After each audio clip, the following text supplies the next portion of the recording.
Hey, welcome to the Steve Davis Show. Special guest today is Scott Noble, the athletic director at Western New Mexico. And thanks for coming on, Scott. I know you're on the road, and it's a good thing we have great people that can put us together today. So thanks for coming on. Well, absolutely. I'm happy you guys reached out. Well, Scott, I tell you, good news. Good news for Western New Mexico for this. I consider it good news. Maybe not the news that you want, but your athletes, your basketball and girls and boys basketball programs are playing basketball, and that's good news. You bet. We've got great leadership here at Western New Mexico University with Dr. Shepard, and we have the ability to follow state testing guidelines and, of course, the NCAA guidelines when it comes to testing and safety protocols for COVID. We were able to put those in place. Unfortunately, we're not able to have any home games, but we are taking our show on the road, and the Mustangs are going to travel and play throughout the state of Texas and elsewhere this spring season. Well, that's great, and I tell you, you've already played one game, and this is the reason you're on my show is because I called just to check on you, and you caught me off guard. I didn't know you were playing games, and you got a new coach, and you actually have a smile on your face today. So, Yeah, absolutely. We're excited. The opportunities for Josh Pace, our head women's coach, and Zane Gibson, our head men's coach, to be able to get out on the road and put our teams out on the floor is so important. I mean, those young men and women chose Western New Mexico University on a majority part of being able to play the game that they love. And my job is to provide every opportunity for success, not only in the classroom, but in this particular case on the wood floor. And we're very fortunate with the leadership here at Western New Mexico University and being able to provide those opportunities for our student athletes and our coaches and our department as a whole. And it's great to be able to get out there and represent the great state of New Mexico. well, kind of tell you about some of your hurdles that you had to get over to get to this point. I know you and I talked over the year. We're supposed to have some home games. We were supposed to do some things, and almost the word was always almost no all the way up till to the December, and kind of talk about what you had to work through and your administration and your president and how you got to, because at one time there was no sports. I mean, for Western, and it looked pretty grim. And talk about how you kept your coaches motivated, also how you kept your student athletes motivated, not knowing if they were going to be able to play this year. Well, again, it's based on hope and the possibility of being able to participate and compete. For us as a department, my job is not ever to tell my coaches no. My job is to find ways to provide opportunity. And I've got a great administrative staff. I've got a great president, and sitting down with them and looking at the different obstacles that were laid in front of us and being able to uh, take each one of those and find a way to solve it. And we were very fortunate. We were one of the first university to have on campus POC rapid testing, um, where we actually can test our student athletes, our students, our faculty, our staff. Any onset of symptoms, we're able to bring them in and test them, and they're going to have a result in 10 minutes. We then were very fortunate to have rapid saliva POC testing, which does still take a couple of days, but we're able to collect it right there on campus through our athletic training department, sports medicine department. and have those results back to us within 48 hours. So those two pieces of the testing were critical in our ability to go ahead and get out there and compete.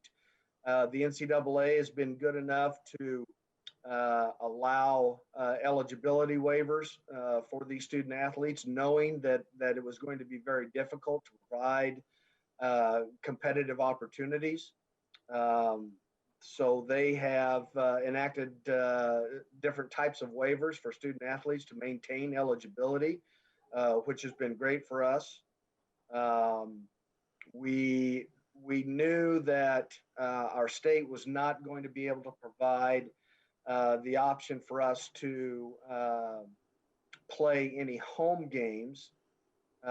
So in my discussions with the Lone Star Conference and Jay Porter, our commissioner, we were able to still play, in this case, basketball. We knew that they would be, all of our games would be on the road. So we are spending some extensive time on the road. We are testing, of course, per protocols while we are on the road. Um, and we're getting ready to kick it off this weekend with Midwestern State and Cameron, and hopefully we'll be able to get our basketball program some time on in the gymnasiums and competing in the Lone Star Conference. Well, you said a lot, and I like the word, the word no, and I guess that's not in your vocabulary, that a lot of people, I know you well enough. The word no to you means yes, and you figure a I'm way out. sorry. I'm sorry, Steve. Your mute button got turned on. There Oh, we go. We'll try I'm, it again. I'm back on air again. So, the word no is not in your vocabulary, and with that being said, is that it's kind of like you and I have something in common. The word no means yes, and it's just you got to massage it and make it, make everybody believe that it's a yes word. So I want to, like I said, I've known you now for 2 years, 3 years now, and watched what you accomplished. But this is probably one of your tryingest years for all athletic directors in the state of New Mexico, not only just on the college level, but also on the high school level. And the thing is very, very week to week, everything's been changing for you. And I just want to, you got me so excited when I heard that y'all guys were playing basketball, and your student athletes and have to be really elated that they get to play. It's all about purpose, urgency, and enthusiasm. And anytime you can combine all of those and exhaust, you have to work, and you have to work to exhaust every possibility of an opportunity. And we've been very fortunate yeah, there were some hurdles, there were some walls, there were times where we sat down together at the round table, and I looked to my staff and I said, you have to help me now, because I'm out, I'm done, I don't know what else we can do. And inevitably, in that group tank thinking, we were able to find the light, around the corner. And um, we understand that the protection of our student athletes is the number one priority. We understand that the protection of our coaches and those we come in contact with are the most important, and it's our first priority. And having said that, you see it in other states around the country. You see it at other universities, in all sizes of schools, whether they're smaller schools or whether they're large schools. They're finding a way for their student athletes to compete, and that's our job. That's my job. And until Dr. Shepard comes to me and says, Scott, knock it off. I've had enough. We can't do it anymore. then that'll be the time that we throw in the towel. But I will tell you this: when I throw in the towel, I'm going to have it close enough to where I can reach it. Well, that's great. I hope that you don't have to even try to reach it, but you know that it looks like things are under control. Question I have is is kind of, let's talk about the athlete. How many times they got to test a week and kind of go through kind of a, like you're playing this weekend, kind of walk me through the protocol of how they're going to get to the game and what they got to do to keep you under the requirements of the state of New Mexico. Sure. Well, I can tell you that it varies weekly depending upon the number of games we're going to play. But our student athletes are tested at a minimum of 3 times per week. And there are times where we will test as many as 5 times per week. We have a combination of testing with both the PCR and the POC, which is available. Like I said earlier, whenever we have a symptom, a cold symptom, a flu symptom, a COVID symptom, any type of abnormal feeling, we immediately test that student athlete to find out whether or not they are testing positive or negative for COVID. So this week, for example, we tested all last week. We've tested 3 times last week with the PCR. We tested the POC rapid test twice last week. This week, we have tested on Monday. We test again this morning. We are testing this morning right now with the PRC. We will test again on Thursday. We will rapid test on Saturday and get on the bus and head to Wichita Falls, Texas. While we are in Texas, we have the capability of taking our testing on the road with us. So we actually have our own in-house testing with us when we're on the road. And we will do those same strategies while we are on the road. It takes a lot of serious concentration and focus for our student athletes to consciously do the right thing all the time. Wear your mask, wash your hands, have your hand sanitizer with you, avoid being in direct contact with people, have that social distancing space of 6 feet. All of those things are in place, and our student athletes have done a great job of understanding the importance that if we want to truly have an opportunity to play, an opportunity to compete, that it starts with us. And once we do the right things, we reduce the chance of risk. And that's a long answer to a tough question. The testing is determined by the number of games. It determines whether we're at home or whether we're on the road. But on a minimum, every student athlete is tested at least 3 times a week, and that's just with no games and staying at home. So it's quite extensive. Well, Scott, we're going to go to the Dream Style Top 10 Plays of the week and come back and talk more about Western New Mexico and your success of getting basketball started for the student athletes of Western New Mexico.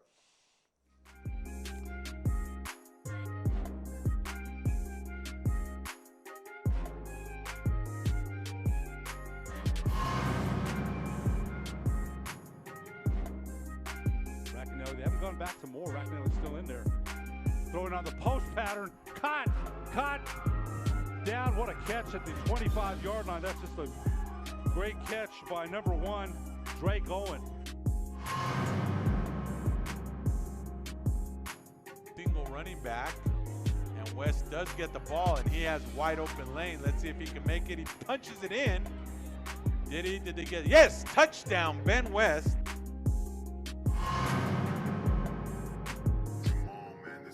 Franco hands the ball off. Nice hold for a nice run. He breaks one, breaks two, touchdown.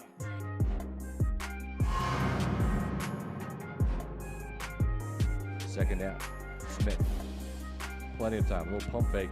Fires in. He's going for Connor O'Toole to the end zone.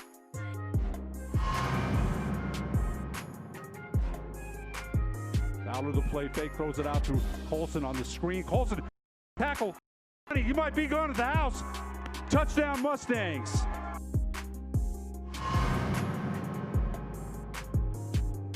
Third down and 16. Redford gonna throw it, throws it out. The receiver slipped. The ball is picked, and back to the north side we go. And this could go all the way back for a touchdown and into the end zone.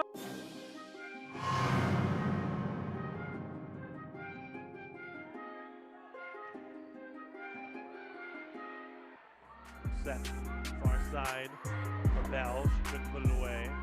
Sharp over the block. Salas. Ray. Hit over by Cheshire. Sharp again through the block. Looking to set Bell on the far side. Gonzalez Sanchez digs it out. Jones will push it to Sharp.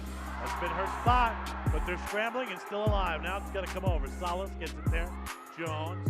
Gonzalez Sanchez. Sharp will have another swing. Just barely able to get it back over. Great defense for Pius. They'll try Wallace on the other side.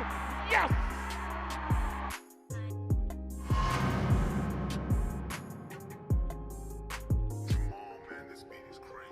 Play fake. Throws. Oh, what a catch by Reggie Colson. Boy, he got whacked and still came down with it.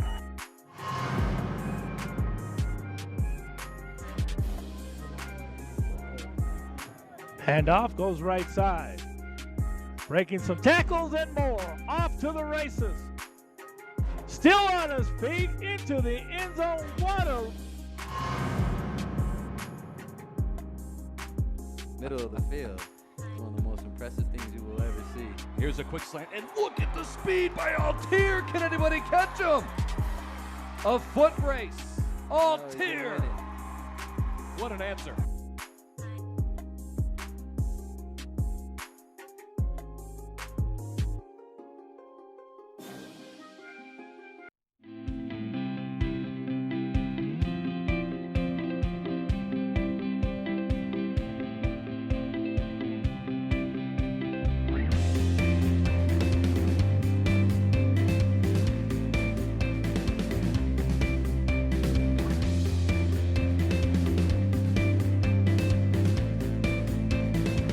Plan your adventure at WNMU.edu.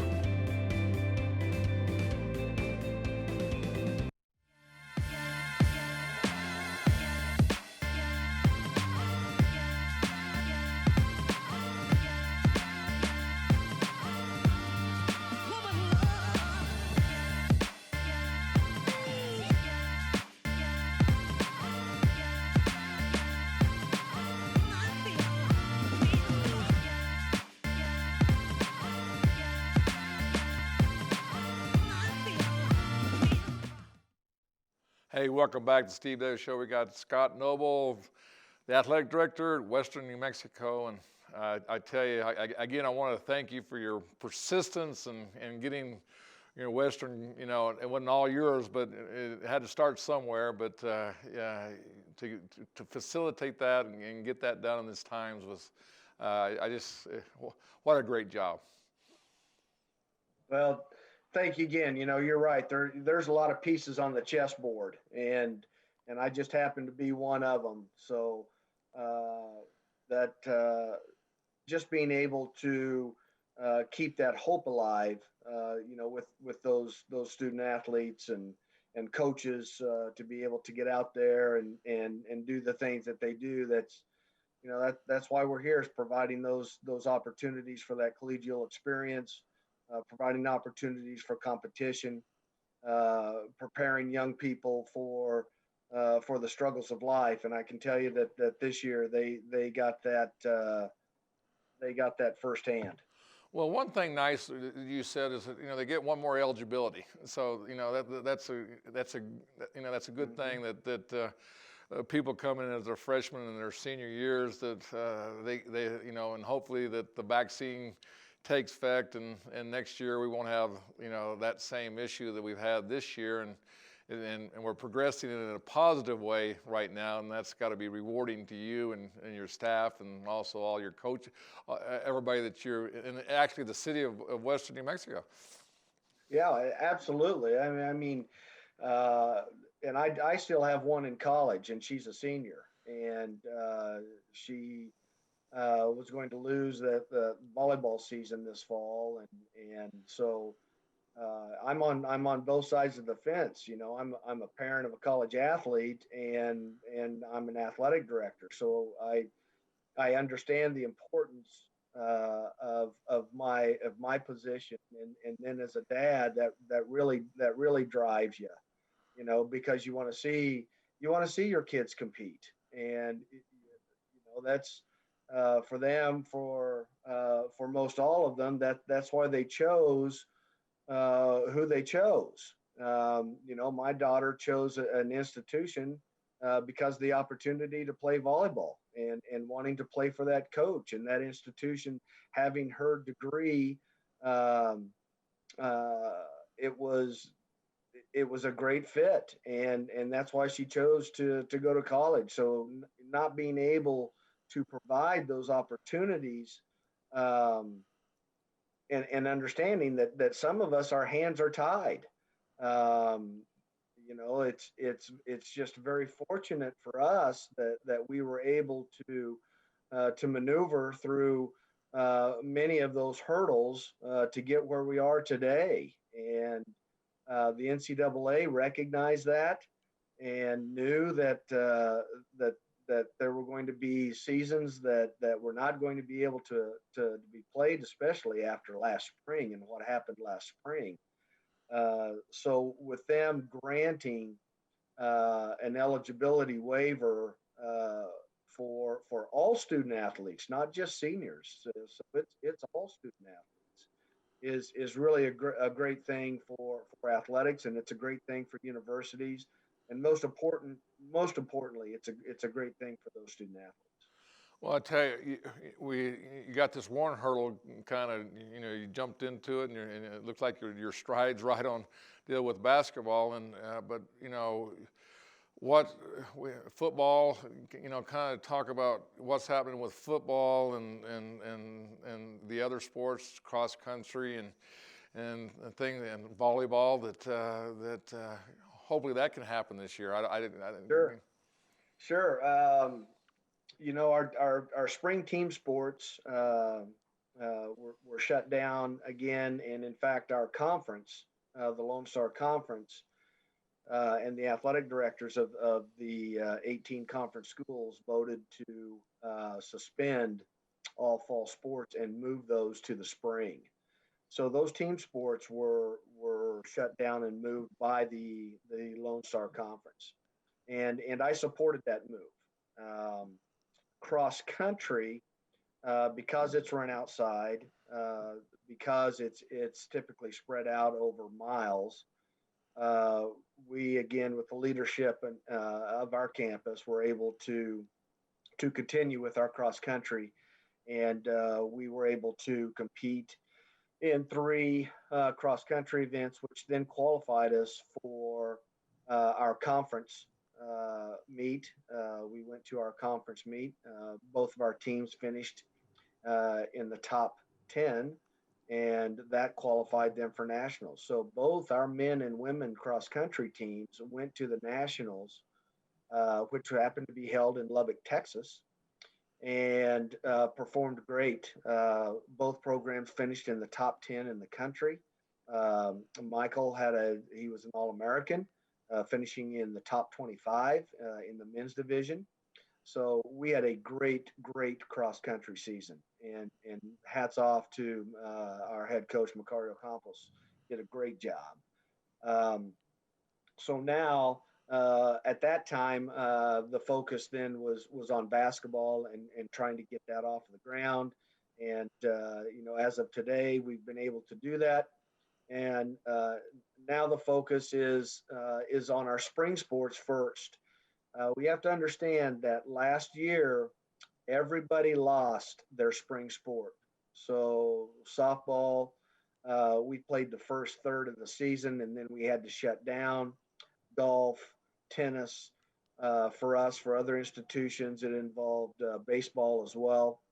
Um, my priority in all of this is ensuring that our spring sports have the chance to compete this year. They missed it last year, and for uh, those men and women to lose 2 years is unconscionable for me. And like I said earlier, that is a priority for us. Um, we are going to play softball. We are going to do everything in our power to play softball. We are going to do everything in our power to play men's and women's golf and men's and women's tennis. So having said that, our hope is that we are also going to be able to play football and volleyball. We do have schedules for those teams. The volleyball, we will not be able to compete for a conference championship because again, we are unable to host any home volleyball games. So all of our volleyball games have to be on the road, which means we get half as many games. So we won't be able to compete for a conference championship or a tournament position, but we will still have the opportunity to compete. And again, I know you hear me keep saying that, but that is the drive, that is the hope, and that is why they became Mustangs, is because they wanted an opportunity to compete. Um, so our hope is here in the middle of February that we are able to start playing some volleyball games. And then with football, we are still in the conference schedule with football. There are only 4 teams in our conference that are playing football. The other 3 teams, or the 2 of those teams, in West Texas A&M and Angelo State, played this fall. They went ahead and opted out of the conference, and they chose to play football this fall. One institution, Texas A&M Commerce, opted out not to play football, and they have, as of today, they have not come back into the conference for spring football, but that could change. So we have 4 schools that are competing this spring. Our hope is that first weekend in March, and we will play 3 weeks and have an opportunity to play some non-conference schools if those institutions wish. Again, right now, I don't know that we'll be able to have any home games. Hopefully by the end of March, we'll have a better idea where we're at in terms of opening up our practices in our stadiums for X amount of fans or no fans for that matter.